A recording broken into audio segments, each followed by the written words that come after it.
السلام علیکم ورحمۃ اللہ وبرکاتہ۔ الحمدللہ رب العالمین والصلاة والسلام علی سید المرسلین، اما بعد۔ محترم ناظرین، آئیے پیارے نبی صلی اللہ علیہ وسلم کی ایک حدیث ہم جانتے ہیں جس میں اللہ کے نبی صلی اللہ علیہ وسلم نے 5 گناہ کا تذکرہ فرمایا اور 5 سزا بھی آپ صلی اللہ علیہ وسلم نے بیان فرمایا۔ عبداللہ ابن عمر رضی اللہ تعالیٰ عنہ کہتے ہیں کہ اللہ کے نبی صلی اللہ علیہ وسلم ہمارے طرف متوجہ ہو کر فرمایا، یا معاشر المہاجرین خمسن، کہ اے مہاجرین کی جماعت 5 چیزیں ایسی ہیں کہ جب تم ان میں مبتلا ہو جاؤ تو اس کی سزا تمہیں ضرور ملے گی۔ پیارے نبی فرماتے ہیں کہ میں اللہ کی پناہ طلب کرتا ہوں اس سے کہ تم تک وہ چیزیں پہنچے۔ وہ 5 باتیں کیا ہیں؟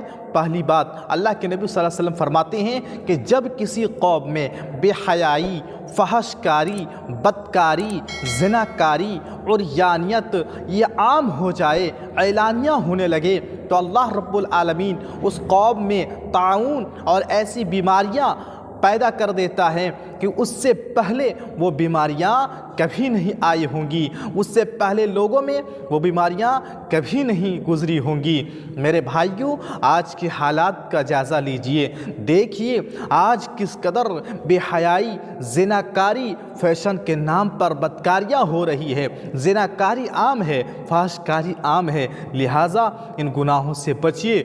دوسری بات، پیارے نبی صلی اللہ علیہ وسلم فرماتے ہیں کہ جب ناپ تول میں کمی کرنے لگو گے تو اللہ تبارک و تعالی تمہیں سزا دے گا۔ کون سی سزا؟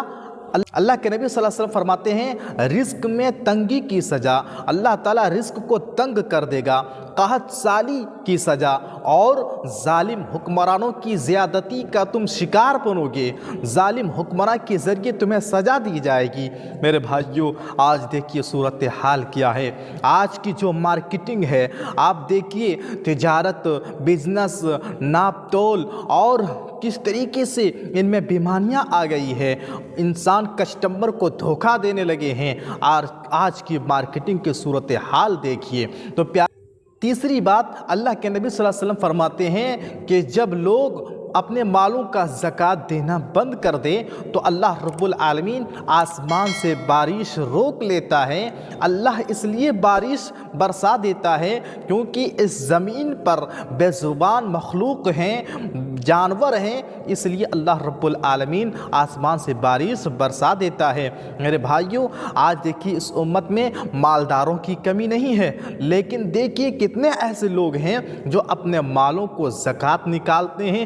حقیقت میں، صحیح معنوں میں، ہر صاحب نصاب، ہر مالدار جن کے پاس اتنا مال ہو کہ زکوٰۃ کے نصاب تک پہنچ جائے اور صحیح معنوں میں وہ زکوٰۃ نکالنے لگے اور مستحقین تک پہنچائے، تو یقین مانیے سماج اور معاشرے سے غربت کا خاتمہ ہو جائے گا۔ چوتھی چیز، پیارے نبی صلی اللہ علیہ وسلم فرماتے ہیں کہ جب لوگ اللہ اور اس کے رسول کی عہد کو توڑ دیتے ہیں تو اللہ رب العالمین اس پر اس کے دشمنوں کو مسلط کر دیتا ہے، اور اس کے پاس جو کچھ ہوتا ہے وہ سب اس سے چھین لی جاتی ہے۔ میرے بھائیوں، آج کے صورتحال دیکھیے، ہم اور آپ اللہ اور اس کے رسول کے عہد کو کتنا پورا کرتے ہیں۔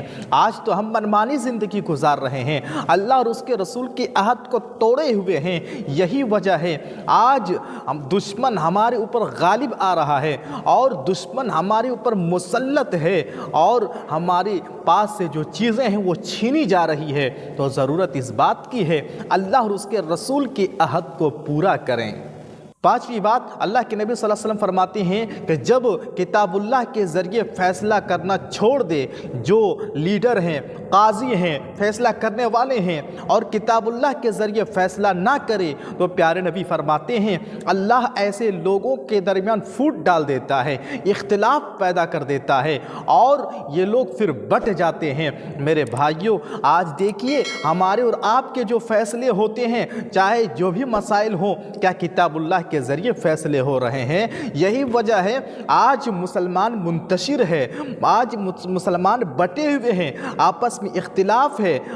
اس لیے میرے بھائیوں، پیارے نبی صلی اللہ علیہ وسلم کے فرامین کو سمجھیے اور اس پر عمل کیجیے، اللہ رب العالمین سے دعا کیجیے اللہ رب العالمین ہم سارے مسلمانوں کو بالخصوص ان 5 برائیوں سے بچائیں اور